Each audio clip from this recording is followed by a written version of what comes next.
All right, could somebody tell me if the audio is working? Also, the delay is going to be a little weird.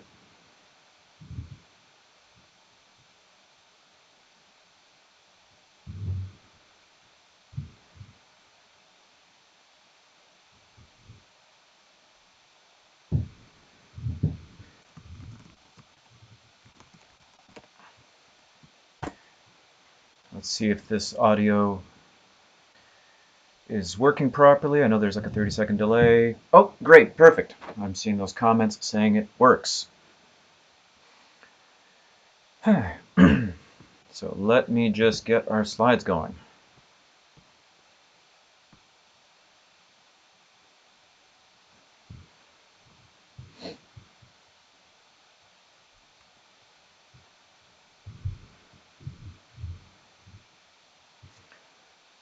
All right, how's everybody holding up during these uncertain times? Everyone all right?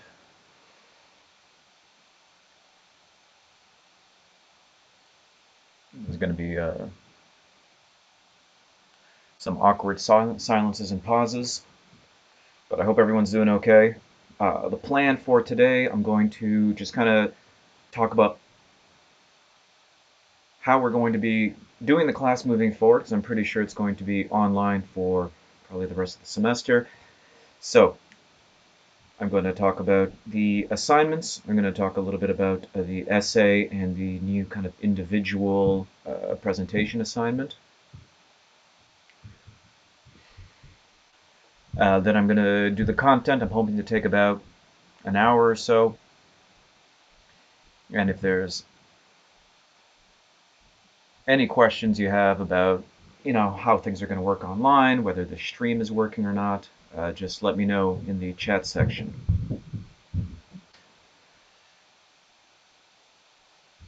I'm doing okay, Matthew. Thank you.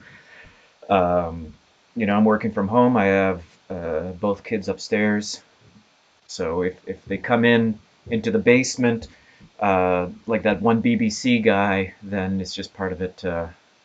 It's part of how it goes. Oh, this is part of my bookshelf there. That is my basement office. I also, let's see what else is down here. Got the guitar. But that's for another time.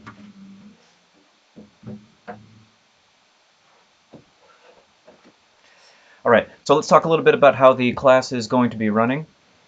I'm assuming all of you saw on FOL the announcement I posted. The idea is that we have a revised schedule. Everything's going to be pushed back a week. The short essay is now due, I think, April 12th. So I'd really like you to work on those. I'll talk a little bit about that assignment. And also, group presentations are going to be replaced by shorter individual presentations. So let's look a little bit at this new schedule. Actually,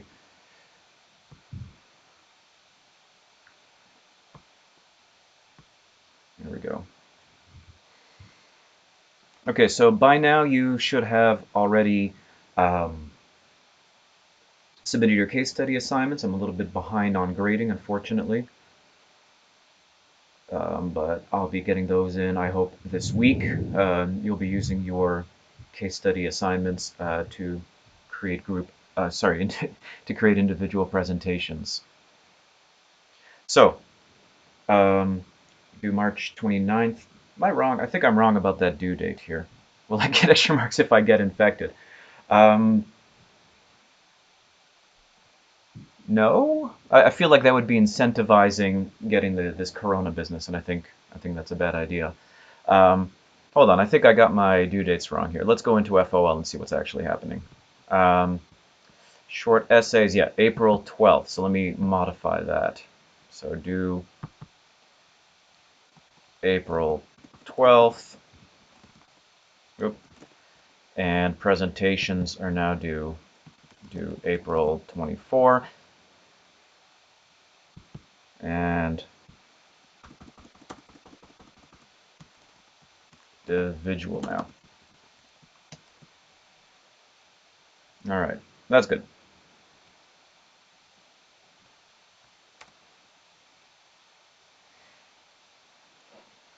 So let me talk a little bit first about the short essay assignment. The idea is that I want you to write a couple pages on one of the topics we discussed in class here.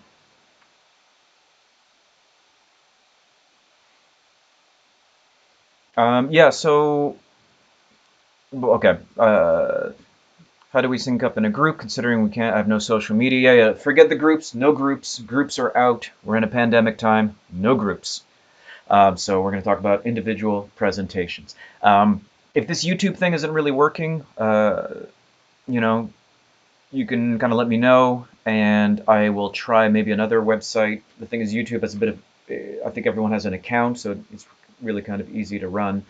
But um, if this doesn't end up working, we'll try different things.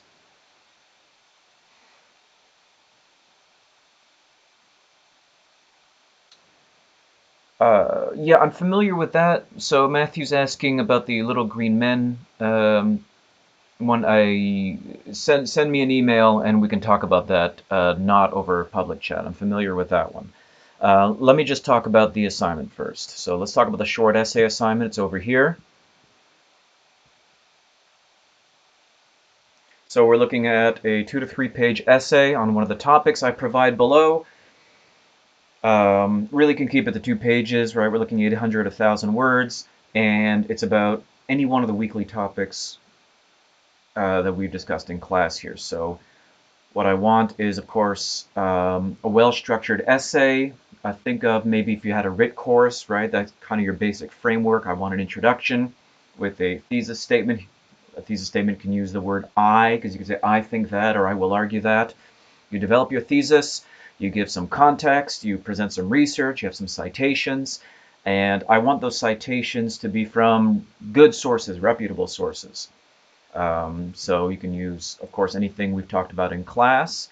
And please, at least one source from the weekly content modules, because the essay topics are supposed to reflect the weekly content. So let's discuss these topics here.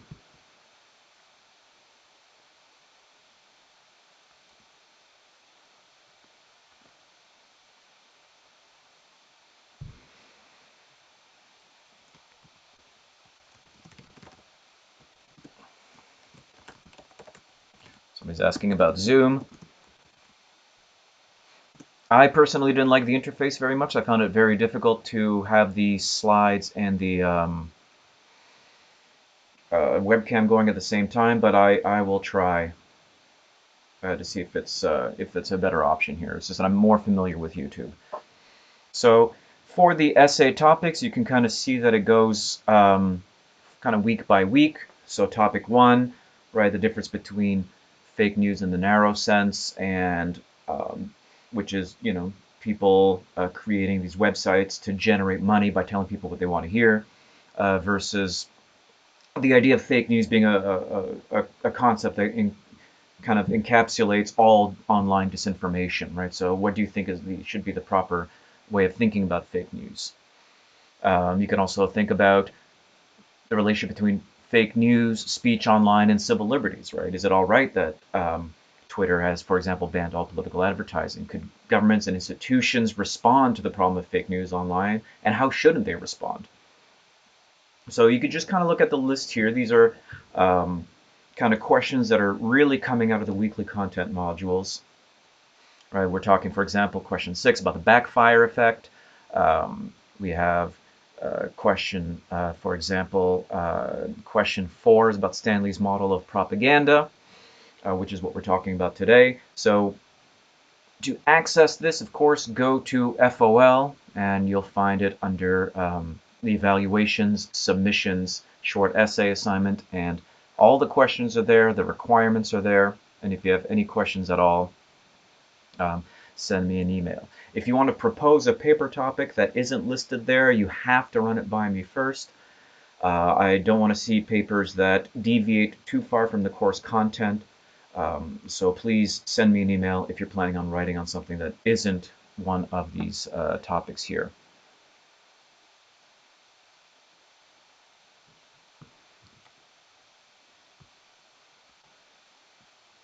Hold on, what's happening? There we go. So, Phil's asking about fake news going around coronavirus. That's a really good question. There's a ton of it out there. And the whole thing's a great case study about misinformation online. I probably can't put together, I can put together some slides about that next week.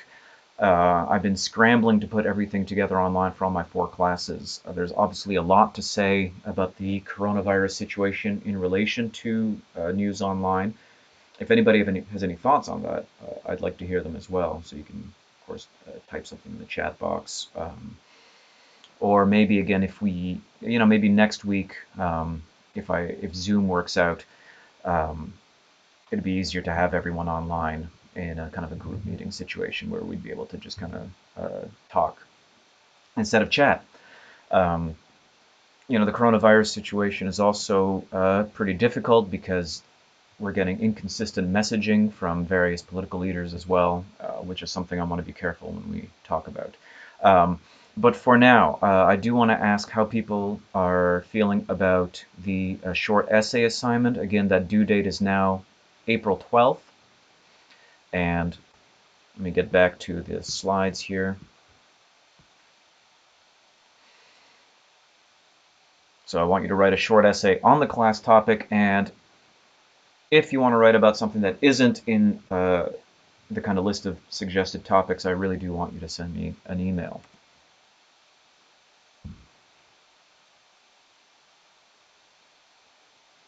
So, yeah, there's a certain irony, of course, that a class like this that follows the media cycle so closely, every time I teach it, I feel like I need to redesign it about halfway through. And one of the big redesigns, of course, segue, is this these problems we're going to have with group presentations. So there are no more group presentations. And again, if you have any questions about this, just write something in the chat here. So the short essays, right, just a couple pages on a class topic. The individual presentations. So this is going to be pretty easy. You're going to take your case study and you're going to turn it into a presentation. And you can use PowerPoint. I like the Google Docs kind of version of presentations myself. And you have 3 options, as I put on FOL. The 3 options are as follows, right? You can make a screen capture using software that kind of like captures your screen and then you narrate it. Alternatively, you can just grab your smartphone, take a video of yourself presenting your slides, right? You can have your, you can have your presentation up in the background.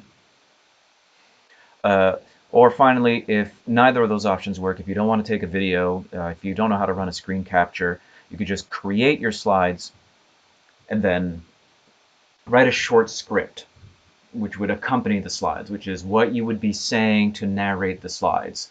So that might be the easiest option, in the sense that everyone knows how to write a Word document. On the other hand, it might be more work because then you have to write out your narration rather than just kind of improv. So those are your 3 options for the individual presentation. You can keep them short, keep them 2-3 minutes. So, right, screen capture, take a video with your smartphone, or write a Word document with like your narration of what you would say if you were presenting it. This is individual work. Take that case study, turn it into 5-6 slides, 2-3 minutes. So those are the 2 big. So that's kind of the big change there, that we're moving from group presentations to individual presentations, and they can be shorter. And upload everything as usual to FOL. Boy, this is weird. Let's do this live from my basement. Okay, so again, all this information is on FOL. I've made an announcement. If you have any questions or concerns, just kind of send me an email, or I'm looking at the chat right now, so just kind of let me know if there's anything I can do or anything I can answer. I know there's like a 30-second delay here. All right. Well, I'll see. I'll look into the Zoom business for next week. The does anyone know offhand? Does Zoom save the live streams so you can watch them later?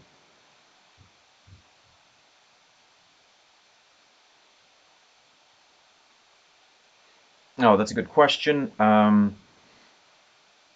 So I see in terms of office hours, if you want to come talk to me about something, probably the first point of contact is email. So if email works for you, that's great. Otherwise, I do have a Gmail account, so you can kind of like find like I use Hangout or the chat service there.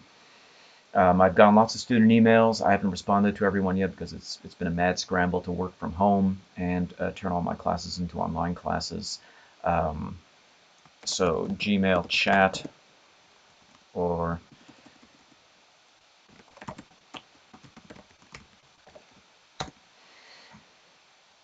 yeah. So if you don't have an internet connection, we clearly it's going to make things pretty hard.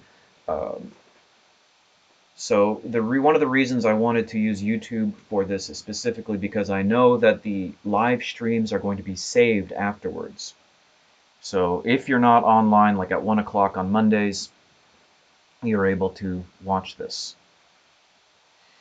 Now T3 Cube says, and I assume that's Tobias, says I could record the lecture with OBS and stream it to my platform, upload it later. That's good to know. I'll look into that. Obviously, it would be pretty challenging for people who have, maybe inconsistent internet access. I want to work around those issues. You can always download the slides, follow along the slides, and submit your work when you're able to. These live streams are meant to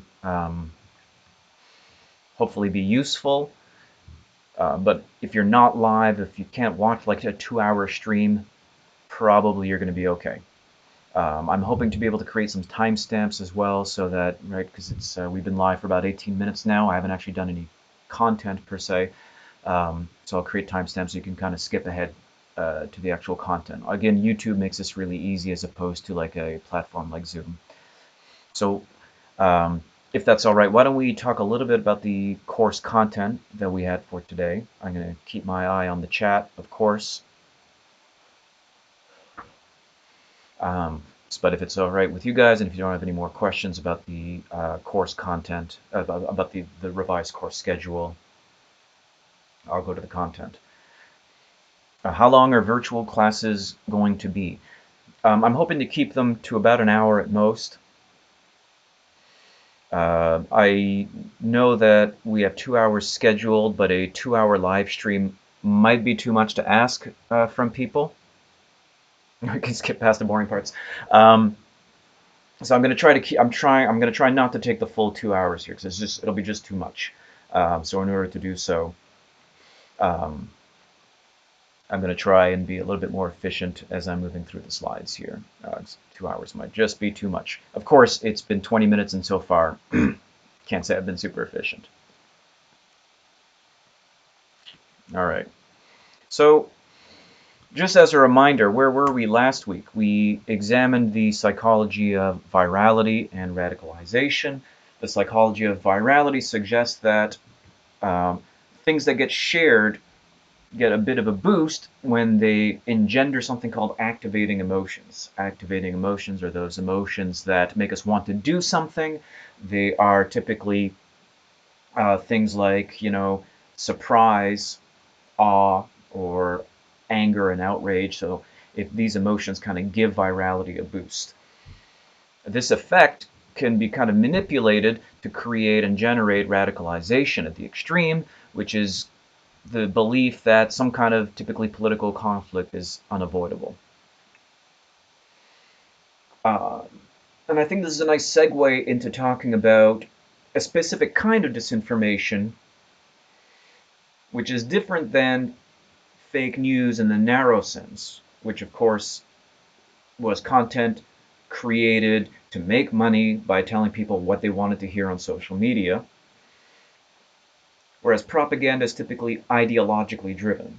And what I mean by that is that it is in support of a series of political or religious or any other kind of belief set. And then we're not pushing them because we want to make money, we're pushing them because we want to convince people. But if online misinformation is not just fake news but also propaganda, we should ask ourselves, well, what's propaganda?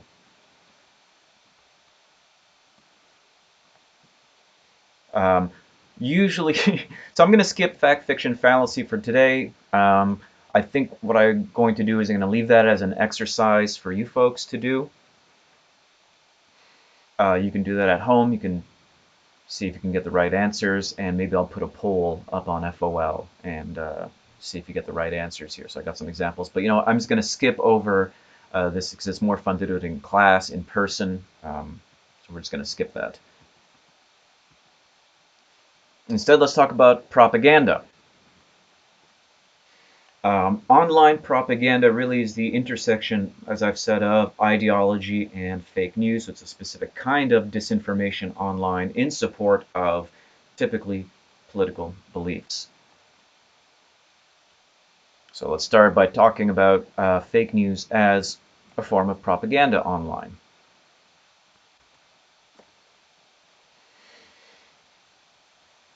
So I hope this is working out okay. Let me know. I'm just watching the chat box again. So again, live comments are fine. So I have a bunch of examples here. Of course, you can follow these slides online as well as you can follow the links. So fake news and propaganda occurs in many ways online. For example, online trolls from 4chan disseminate propaganda in a very interesting way. They'll impersonate people on social media and spread these kind of messages that are really political in nature, often to make your opponents look bad. The goal is to spread division amongst and between your political opponents online. For example, here we have a really nice example of what happened. There were fake Starbucks coupons offering free coffee to black customers after there was this incident, I think last year, about some people that were asked to leave a Starbucks because they were holding a meeting there and they hadn't ordered anything yet, but they were going to. To create a bit of media controversy there. Earlier attempts of the same tactics. You had these fake accounts trying to say that the LGBTQ community was trying to normalize pedophilia, which was also fake accounts pushing this. Another one, people posing as feminist black women who are opposed to the idea of Father's Day. And here again, the idea is to make your opponents, and in this case, right, feminists, the gay community, look bad by associating them with causes that people don't like. So obviously this is an ideologically driven goal because you're trying to make your political opponents look bad, and you're doing it through false or misleading means. So that's what I kind of mean by fake news, not just being fake news, but fake news as a kind of propaganda, as an attempt to make to change people's political views using dishonest means. So again, follow those links if you're interested.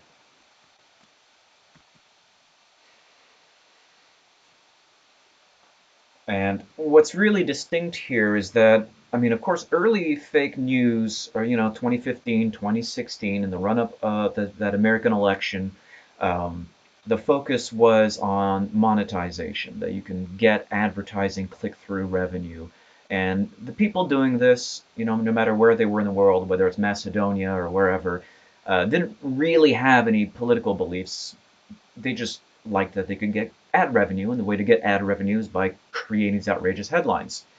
But the political uses of online disinformation, right, where propaganda and disinformation intersect, it's not there to turn a profit. It's a deliberate campaign of manipulation.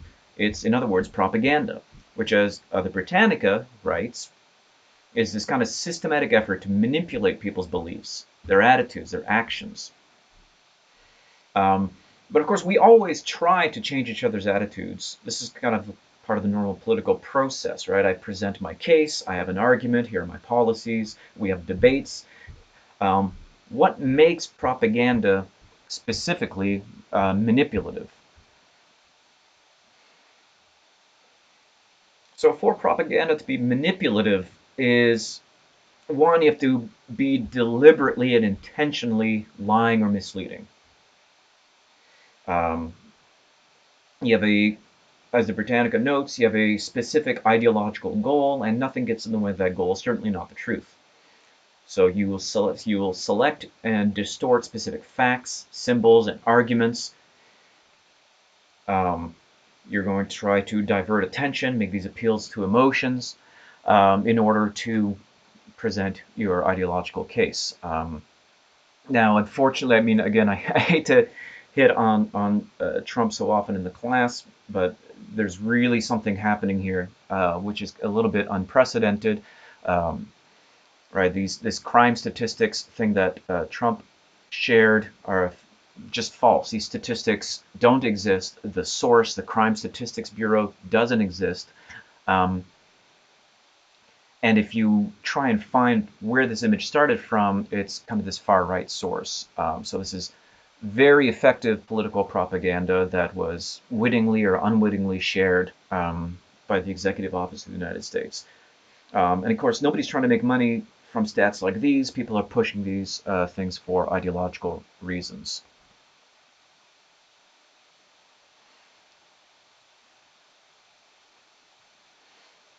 Um, so as user T3Q points out, yeah, the best propaganda is when people don't know, right? They're unaware, and that's exactly right. Good propaganda isn't obvious. If we look at historical propaganda, for us it seems really obvious attempts at manipulation.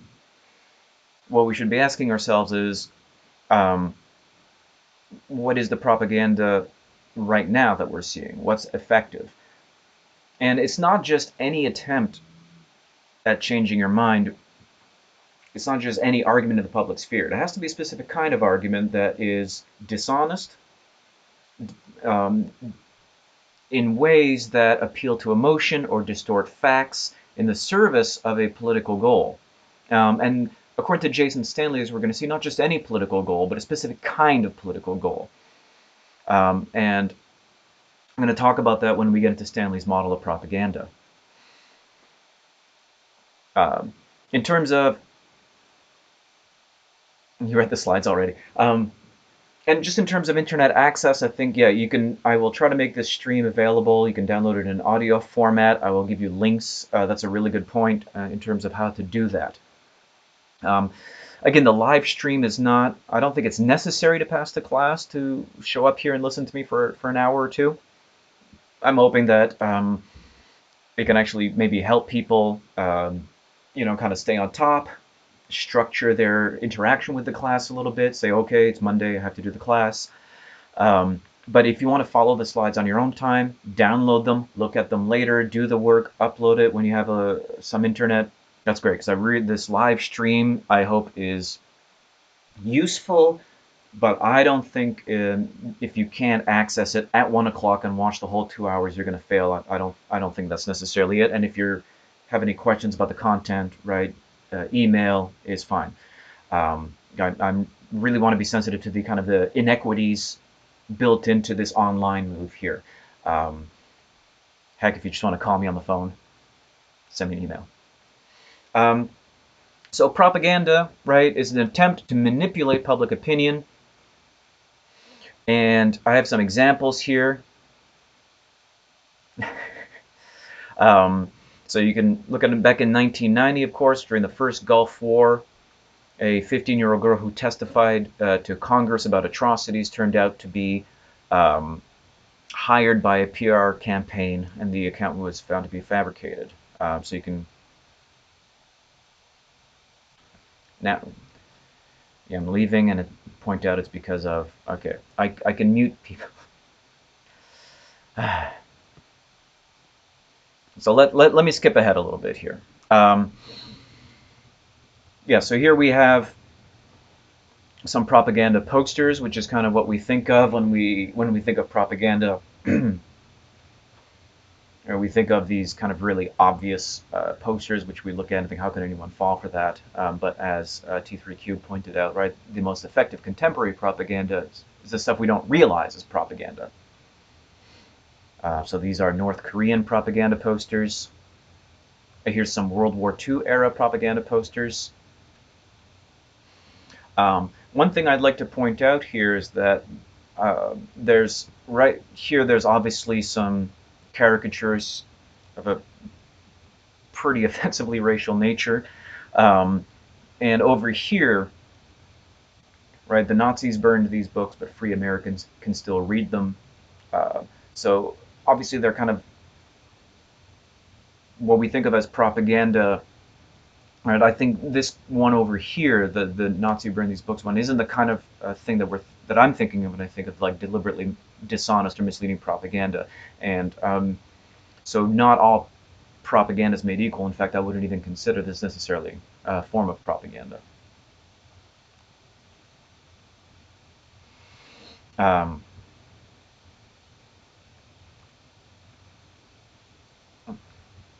all right, if we were adept, right, if we were good at recognizing propaganda, it wouldn't be as effective. Let me just skip this slide, and let me talk a little bit about Foucault.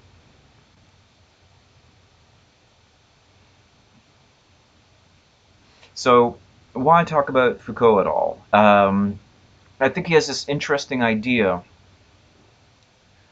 um, of a transition, what he calls the mechanisms of power. What he means is how governments and societies uh, kind of organize themselves. So let me talk a little bit about Foucault in the context of propaganda here. Okay. So who's Foucault? Right. I mean, you're getting a fake news class taught by a philosophy PhD, so of course we're going to do some philosophy. Foucault was a French social theorist. He was influenced by guys like Nietzsche, and he's interested in power. What is power? Well, it's how societies organize themselves, how they enforce their norms, their laws, how they perpetuate themselves generationally. And what I mean by perpetuate themselves generationally is this idea that right uh, every 100 years or so, the entire human population is replaced. So how does society continue when everyone is new every century or so?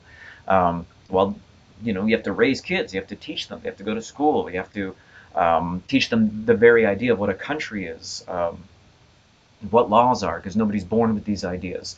So that's how societies perpetuate themselves from generation to generation, which is when he says this, the idea of biopower, and I think it's a really interesting idea. Let me just check the chat box. Okay. And biopower is a very kind of modern idea. Um, so when we say modernity, we're talking about a society that is distinct from, say, medieval society because we have increased faith in science, we have a notion of inevitable progress, we have the specialization of work, we have lots of norms and regulations. We have schools, penal systems, trainings, lots of surveillance. Um, and the nation state, not the city, not the tribe, not the clan, is really the most significant political entity here. And so I've been talking a bit about this idea of biopower.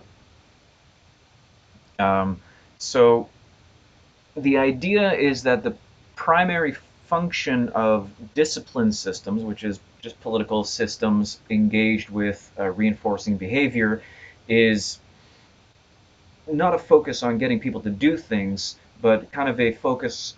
We're concerned with what people don't do when they fail to reach required standards. Where biopower is, in a way, concerned with correcting deviant behavior.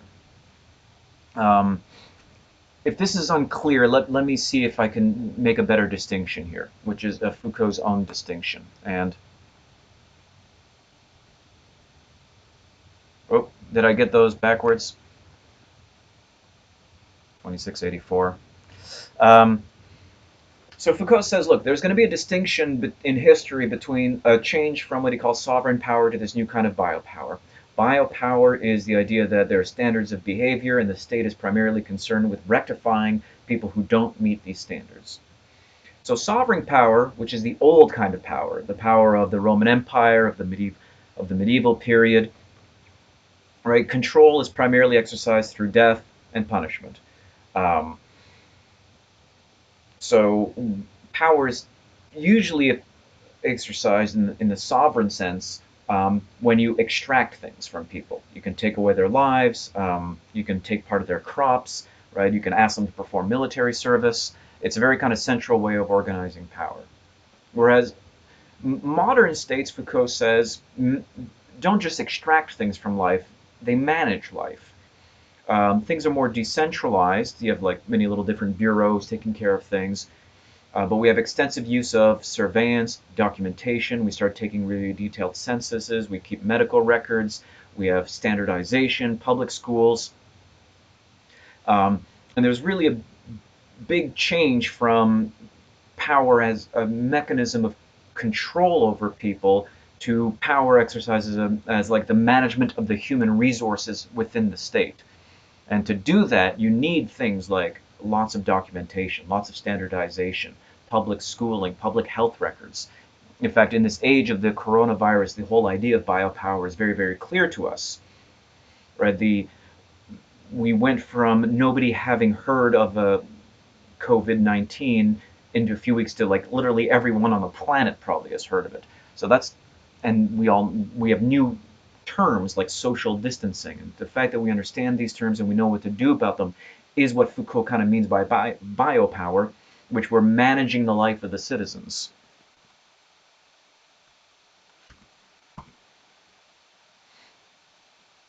So Foucault's quote, and I'm going to relate it to propaganda in a second, is I think he explains it best.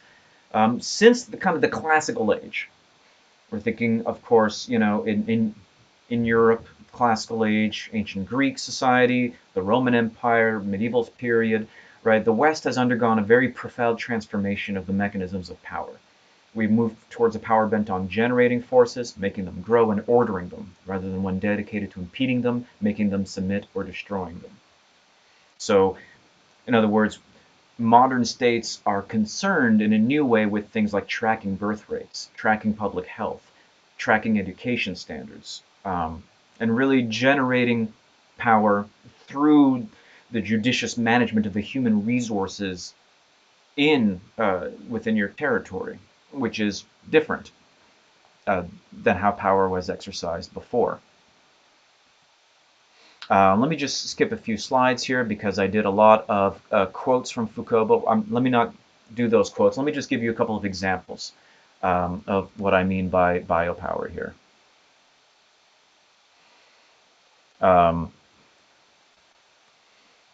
Yeah, because it's really a different kind of control. So I'm thinking of mass literacy as a really nice example of biopower, right? So for states, nation states, to be really effective, right, at war, at trade, and economic development, right, literacy is pretty important. Literacy means that your citizens are able to go to school, to communicate, to have, you know, have certain kinds of employment, to create technologies. So these literacy campaigns, right? If you look at rising education around the world from 1820 to 2010, you'll see that literacy rates from 1820, and this is in terms of the global average, went from 12%, like about 1 out of 10 people could read, to 83%, 8 out of 10 people could read. And of course, in some places like Western Europe, we have achieved practically 100% literacy rates. This is actually really interesting to me because if you go back to the 19th century, at the beginning of mass literacy campaigns, you'll actually see lots of people that say it's impossible. The average person will never learn to read, and we're just wasting our time doing it.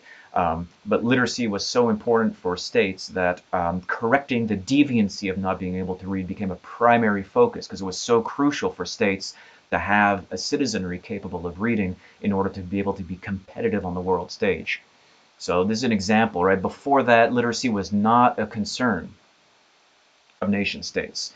But in the modern age, in the age of biopower, in the age of control over people's thoughts, beliefs, attitudes, and behavior literacy became a really kind of crucial thing. So, what's the relationship to propaganda? Well, control over information and public behavior is biopolitical. It's part of this kind of rational system, this rational strategy where we're managing the public, we're directing opinion, and we're mobilizing action. Because power is not just coercion, it's not just soldiers, it's not just cops, it's also education, it's the management of people, right? It's also, what I mean by multiplication is power is also demographics, right? It's about birth rates and immigration rates, right? So we're managing the population of a country. So if you think about this coronavirus situation that we have, right, it's clearly a public health biopolitical crisis. Right? How do we get people to radically change their lives in a short period of time using government structures? We're not going to be doing it just by hitting people over the head. We're going to have public health awareness campaigns. Right? We're going to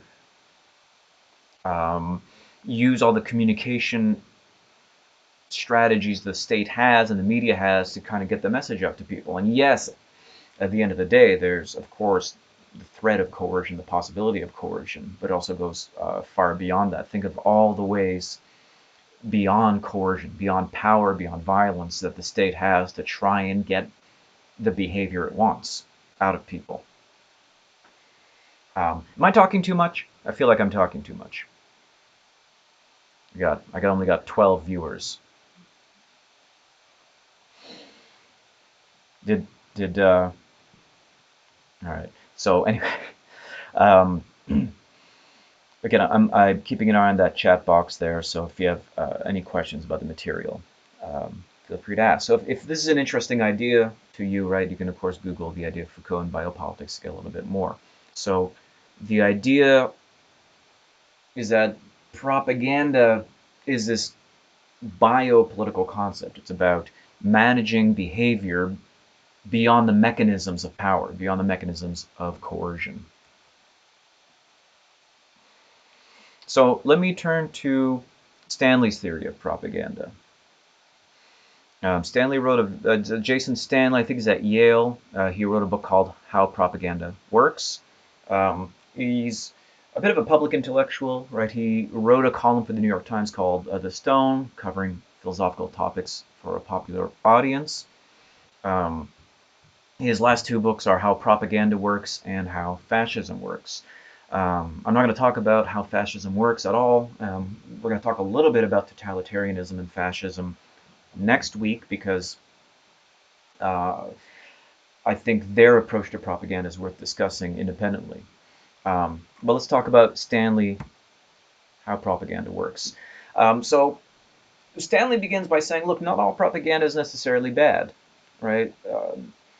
As we saw with Foucault, just because something is using biopower or it's biopolitical doesn't mean it's bad. We're just describing things. We're describing how the state no longer enforces things just with the sword, but now enforces things in different ways. Right? But we're going to standardize people. We're going to try to correct deviancy. We're going to make sure there's schools, there's barracks, there's public health units, there's census records. All these things are actually not that bad if you think about it. These are mechanisms of control that are softer, more gentle, and have actually made life better for people. Instead of, right, I mean, the mortality rates are low, literacy rates are up, we're better as a civilization than we were 1,000 years ago. So propaganda is in one sense bad when it's deliberately misleading, when it's dishonest, and when it's in the service of something fundamentally unjust. So Stanley is going to distinguish between supporting and undermining propaganda. And so supporting propaganda is going to be a kind of propaganda that appeals to a good cause, not necessarily through rational means, right? It's going to be an appeal to emotion, but not in a deceptive, misleading way in the service of an unjust goal. So, for example, some World War II propaganda posters, right? Leave Hitler to me, Sonny. You ought to be out of London. That's kind of the classic propaganda poster from World War II. Um, but the message isn't bad. Yes, children should probably leave war zones. I mean, London's getting bombed. It's not like there was no like street fighting. Um, so some propaganda is in the service of a good ideal and is not being deceptive or misleading. In fact, is it propaganda at all? That's kind of a question you can ask yourselves in your essays. So the bad kind of propaganda is undermining propaganda.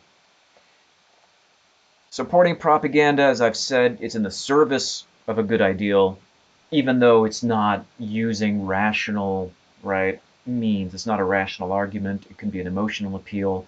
But the bad kind of propaganda, undermining propaganda, is so called because it undermines ideals while pretending to support them. Whereas Stanley says, right, undermining propaganda, the bad kind, is a contribution to public discourse that is presented as an embodiment of ideals but tends to erode those very ideals. What does it mean is that it's bad propaganda is fundamentally hypocritical. Um, it says to be in favor of something, but what's actually doing is the opposite. Right? Soviet propaganda is a good example. It's promoting an idea like the equality of workers. But the Soviet state and Soviet propaganda certainly did not do anything to advance the ideal of equality. The Soviet state under Stalin was a totalitarian dictatorship, and after that, even after the death of Stalin, um, was still, not exactly advancing the ideals of democracy and equality. So this kind of propaganda. So I'm just looking at the chat here. So the kind of propaganda Stanley thinks of as undermining propaganda, the bad kind, is a kind that masks a gap between an ideal and a reality, often by the propagandistic use of that very ideal. So Stanley, for example, is going to want to explain how it's possible for someone to use words like freedom, people, workers, equality, liberty, democracy to advance views really contrary to these ideals, using misleading rhetoric. This can be done in many ways. You can kind of create loaded terms or these kind of scripts that kind of guide language. You create negative, pejorative connotations, loaded frameworks of interpretation, right? If you think about welfare, you're thinking about, you're chewing up certain preconceptions because the language is already loaded. So bad propaganda for Stanley is misleading political rhetoric that uses language that appears right in the service of some ideals but actually undermines them. And it does so in the service of bad or unjust ideologies, unjust beliefs. As he says right in the opening of his book, right? Nazi ideology involves a hierarchy of race, an elite group, the dehumanization of other groups, right? It's a good example of what I will call a flawed ideology.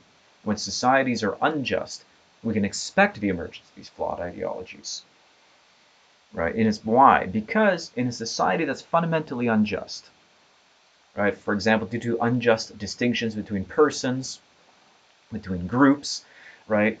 Ways of rationalizing undeserved forms of inequality and privilege become rigid, unchangeable beliefs.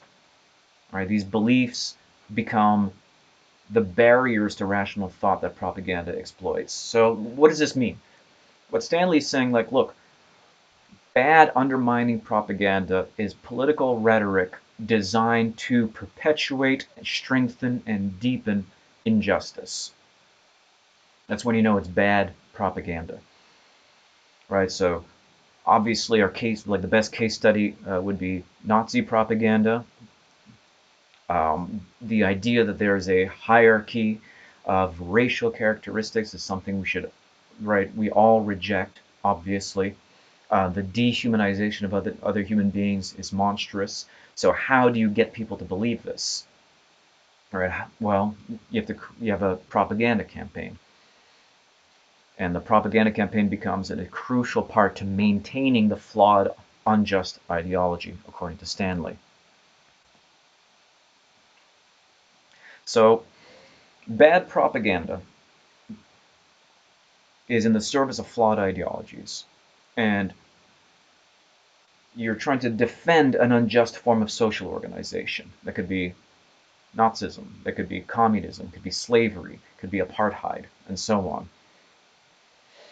So all these examples are ones in which there was deep injustice in society, and propaganda was used to support these injustices, to perpetuate them, um, and to prevent rational deliberation over the way society operates. So how do you do it? Well, you use misleading information, you use rhetoric, you use emotional manipulation, and you try to systematically conceal people's actual interests from them. There's many, many ways of doing this, of course. Stanley cites as one example the phenomenon of what he calls the dog whistle, which is dog whistle politics is a term. So a dog whistle is a term that means one thing to a general audience, but a more specific thing to another. So one kind of classic example of the dog whistle. It's called the dog whistle because if you have a dog whistle and you blow it, people don't hear it. But because the ears of dogs have a different frequency range, they can hear higher pitched noises, the dog hears it, but not us. So it's a sound that can only be heard by certain things, by certain people.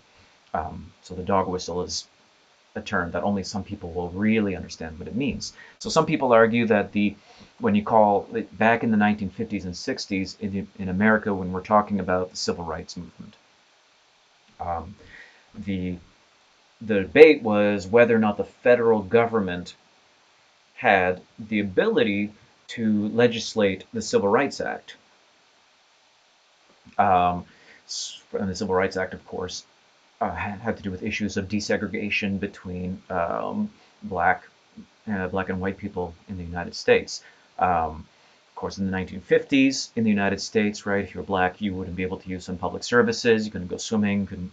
You couldn't eat at the same restaurants. You couldn't go to you couldn't drink from the same water fountains. All right, so it was really a form of really profound political and social segregation. And many argue that one dog whistle here was the idea of states' rights. So states' rights is this very neutral sounding term that sounds like something we can debate in the abstract. But as Stanley argues in his book, this dog whistle is kind of a form of propaganda because it's not just a dispute about the relationship between the federal and the state government of the United States. States' rights is a way of trying to reframe an argument that is fundamentally about rolling back civil rights legislation or not having it occur in the first place. Or trying to uphold an unjust social order, the pre-civil rights southern states, where segregation was the law of the land. But instead of defending segregation, you're defending some other ideal, states' rights. But everyone who's right down there kind of knows they hear states' rights. They're not thinking an abstract argument about the federal and state government. They know that it's fundamentally about this issue of segregation and desegregation.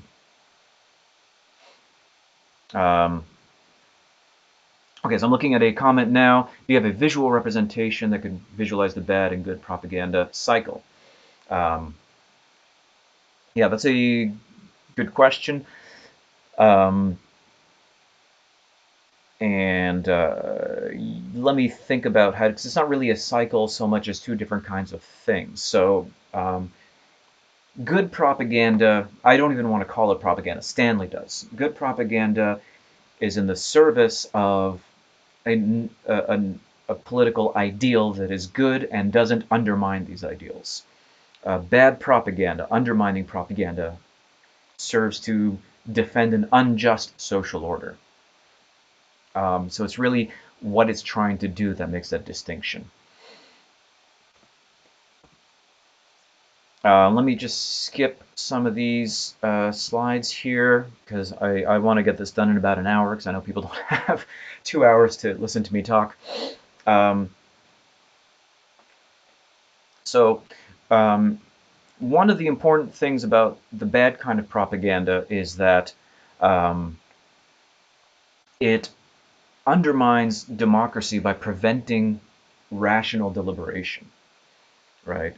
Um, so policy is democratic, according to one theory, if it's voted on by majority vote by fully rational agents, right, that are self-interested. So everybody's voting in their own self-interest. Um, and the model kind of presupposes, as Stanley points out, that people have reliable access to what their own interests are. So in other words, if I'm given some policy options and who to vote for, I should vote for the one that best serves my interests. But if my interests are masked from me, I might make the wrong choice. And how could my interests be masked from me? Propaganda. So as Stanley says, propaganda is part of the mechanism by which people become deceived about how best to realize their goals, deceived from seeing what is in their own best interest. It short circuits rationality. Right. So, right, if we look at propaganda in North Korea or the Soviet Union, obviously the citizens of North Korea would be better off without a dictatorship. But propaganda seeks to mask that realization by presenting false information about the outside world, for example, by saying that other countries are not doing as well as North Korea. And as a result, people actually can't access their self-interest and they cannot, right, agitate, argue for, and you can't vote in North Korea, but um, you can't act in your own self-interest if you're unable to engage in rational deliberation of what your self-interest actually is. So Tobias is asking an interesting question here. Is there a framework that dictates when something is unjust? That goes really beyond the scope of this class, unfortunately. Um, so Stanley's model does kind of assume that a certain kind of egalitarianism is morally defensible. And what this egalitarianism, what this equality consists of, is not specified.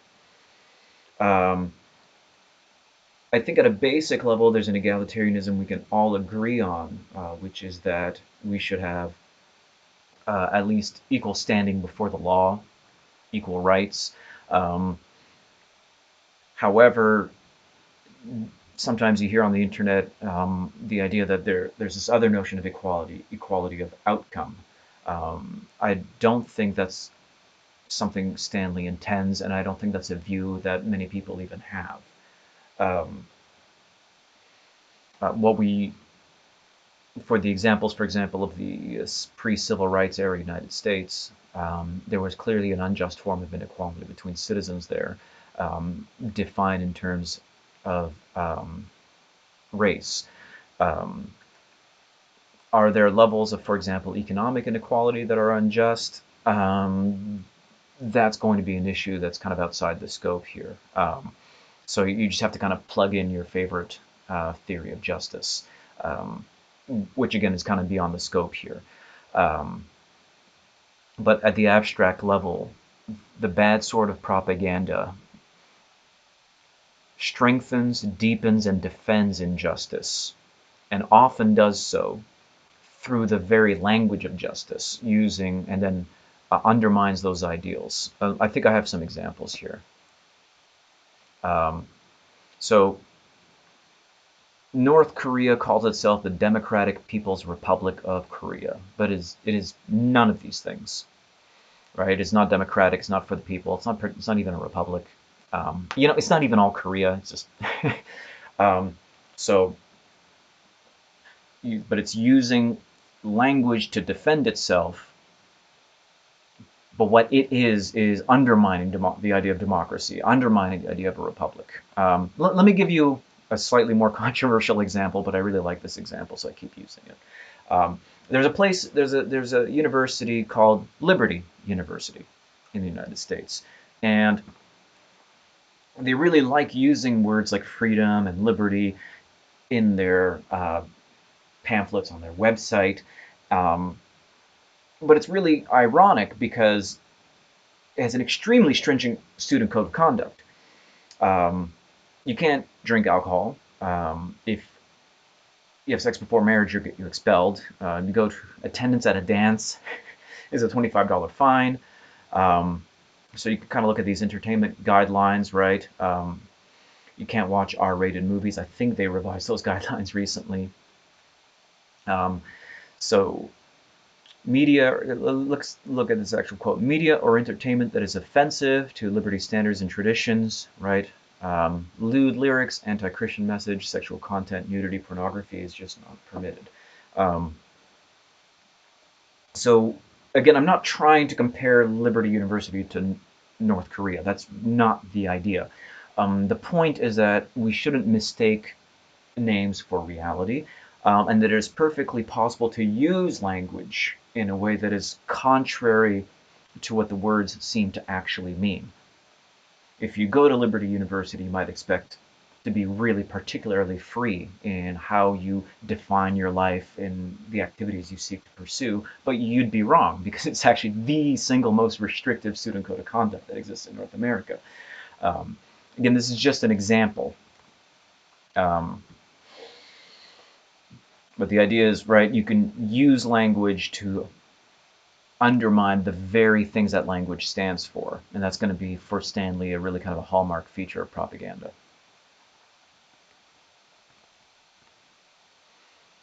Um, let's see. Let me just skip some slides here because I want to keep this to about an hour. So here's an example from the federal election, the Canadian federal election, the one that resulted in a Liberal minority government last year. So here's a fake campaign ad. So somebody put this together and said, look what the Liberals are doing.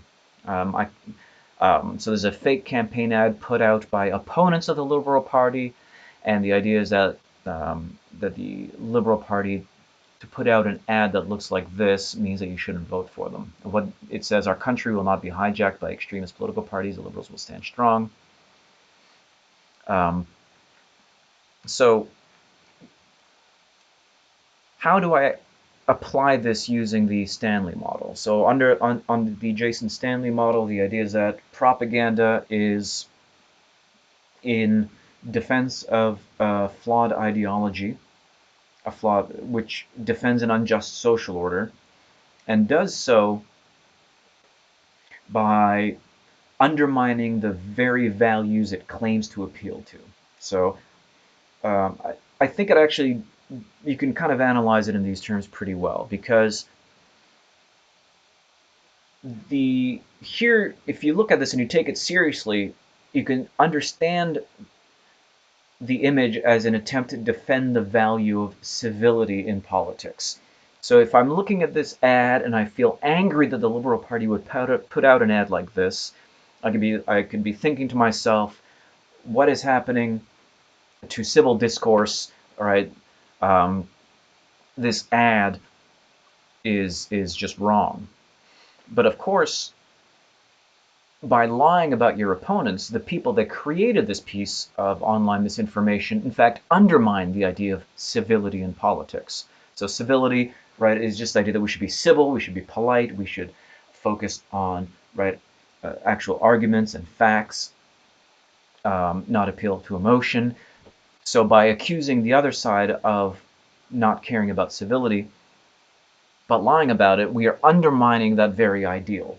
So I think that that part of Stanley's analysis, I think, really gets to something here. However, the part where we're talking about a flawed ideology meant to uphold a fundamentally unjust order, that part is a lot less clear to me. So we kind of have two options. Either we can say this kind of fake news isn't really propaganda because it's not meant to strengthen an unjust order or to create an unjust order, uh, Or we can say it is propaganda, and Stanley's model isn't really good at explaining fake news. It's better at explaining propaganda that is created by, for example, nation states. So that's kind of a question I'll leave out for you guys to think about. Trudeau announced everything is closing Wednesday. Make sure you stock up on alcohol and craft dinner.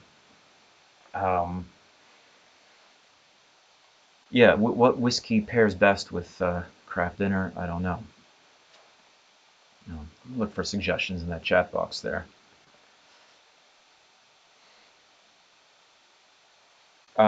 So again, the Stanley model, right, suggests that, right, undermining propaganda, right, it has a bunch of characteristics, right. It arises because of an unjust ideology. It undermines the ideal it uses, and it weakens democracy by making it difficult for people to see what their actual interests are. So let's think about the 4chan trolls we were talking about.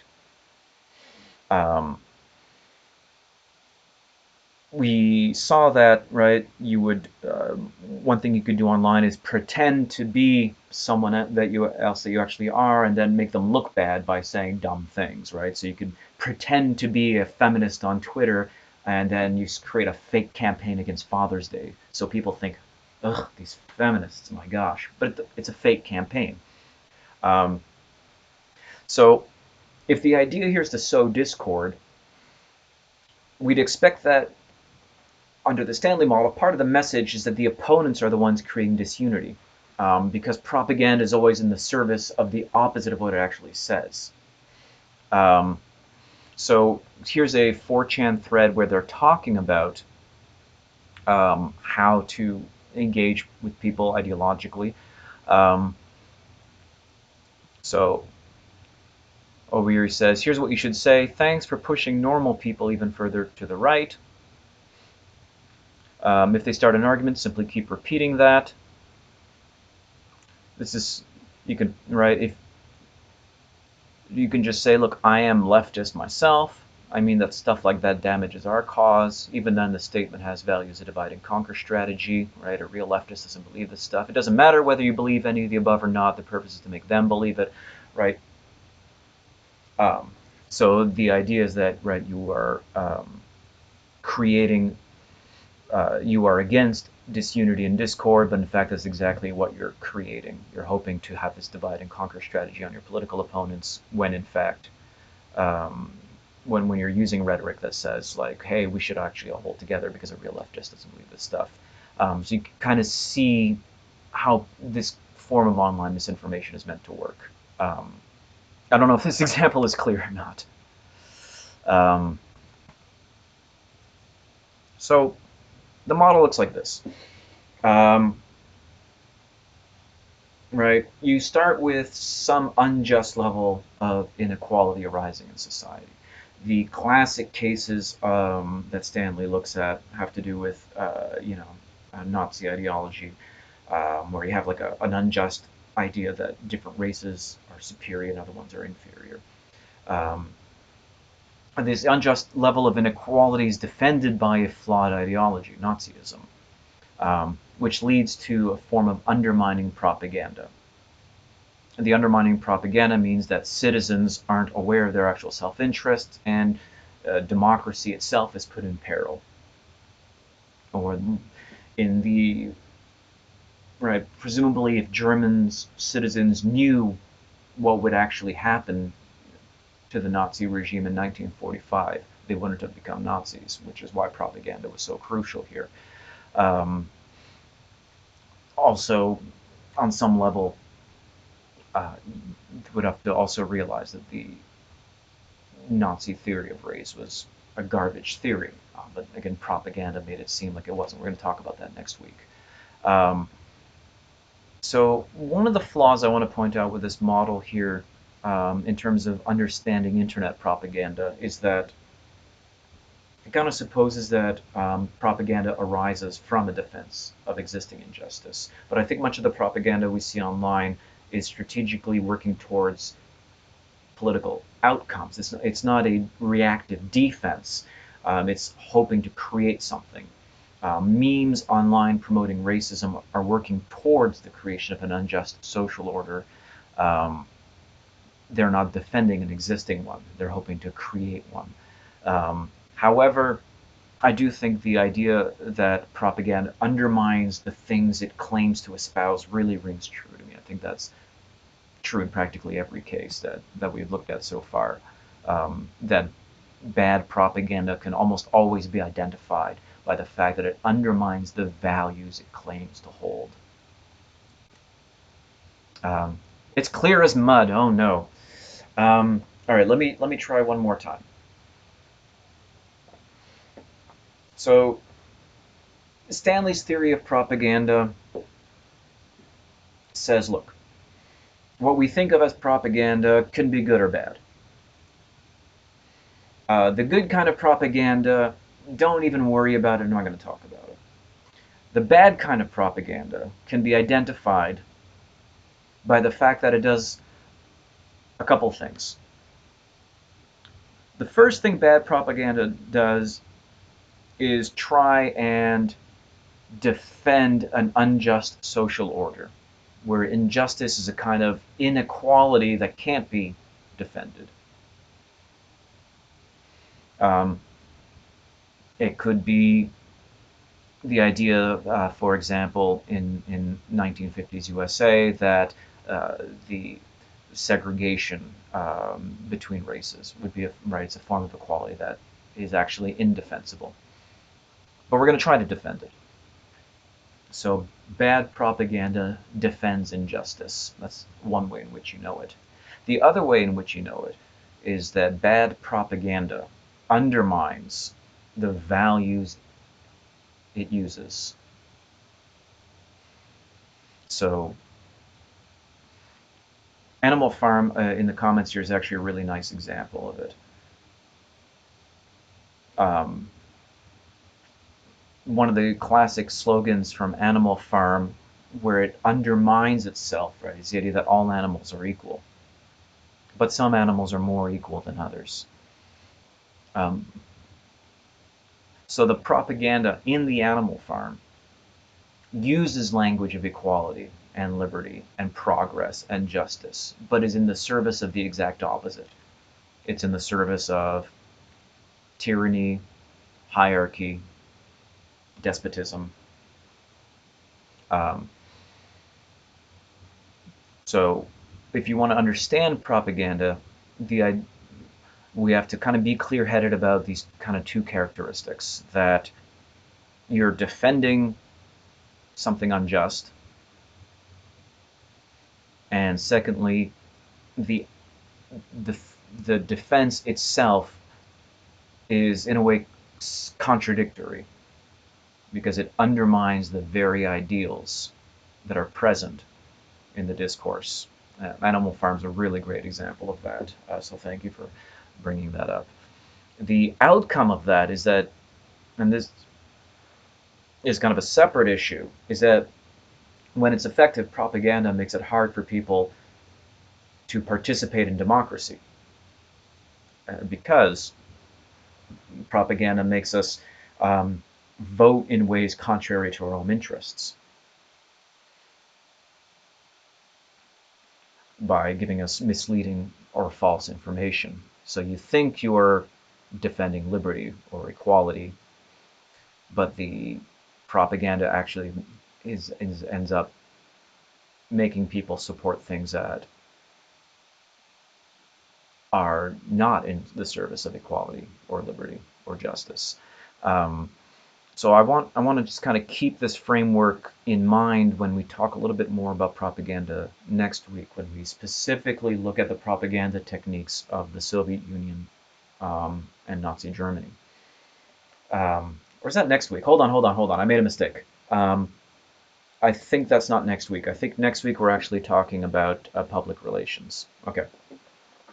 Um, so yeah, we're gonna spend about 3 weeks talking about propaganda, public relations, um, and totalitarianism. Okay, so next week is PR. Um, but yeah, that's. Let me just give you let me do like a 2-minute summary of everything we've done, right? So Foucault says, look, power in a modern state is not just about coercion or violence. Power in a modern state is just about managing the population through various means. And we can think of propaganda as one way in which populations are managed. It can be not necessarily a bad way of doing it if we appeal to people's emotions in the service of a good ideal like public health. So propaganda getting people to maintain social distance and to wash their hands in the age of the coronavirus is not a bad thing to do. However, there could be also bad propaganda. Propaganda that defends injustice and undermines the ideals that it uses in its own language, and that's what we have to watch out for. So, look, it's 2:17. I'm just keeping an eye on the chat here. I'm going to stop for a few seconds. Keep an eye on the chat. Answer any questions you have. Otherwise, I think that's all I wanted to do today. Again, this is my first time live streaming. I hope it was useful. Send me an email or type something if you want, and maybe I'll use a different service next week. We're all trying to figure this out together.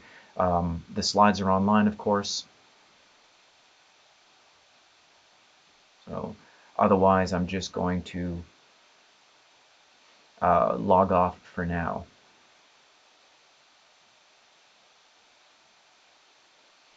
Okay, if you have any questions about the essay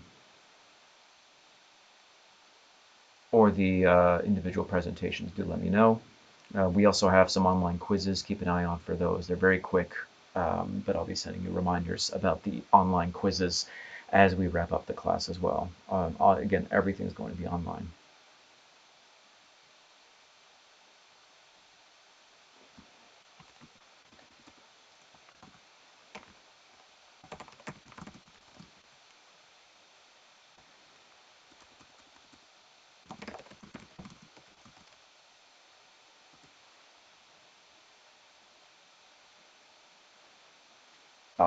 Yeah, if you want to contact me,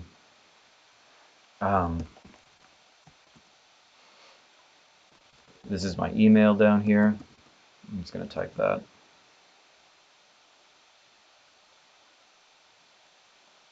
Oh my gosh. Embarrassing typo.